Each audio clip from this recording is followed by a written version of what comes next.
my relationship with President Trump? It never was in such best way.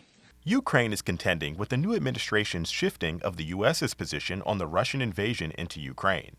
President Donald Trump met with G7 leaders in a planned call hosted by French President Emmanuel Macron.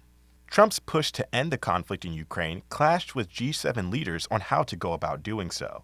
We must do everything in our power to enable Ukraine to secure a just and lasting peace, a peace that cannot be achieved without Ukrainians at the table.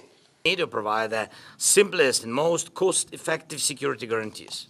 In that case, Ukraine will need more air defense systems, more financial support, and strong military presence to keep Russia in check. So we must choose the right path, the fastest and the most cost-effective one, and this should be our path, not what Putin has imposed on everyone. The U.S. previously rejected any notion that Ukraine would be able to join NATO. Russia also stands in opposition to the move.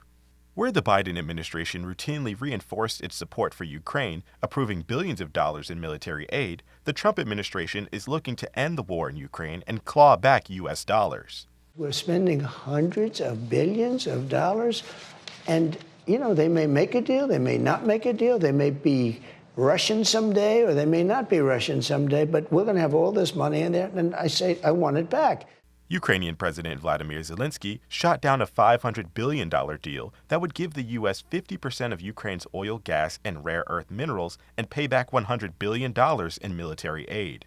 After Zelensky refused the initial deal, Trump began to shift the blame of the Russian invasion of Ukraine onto Zelensky, a view that largely conflicts with the G7 view of the war.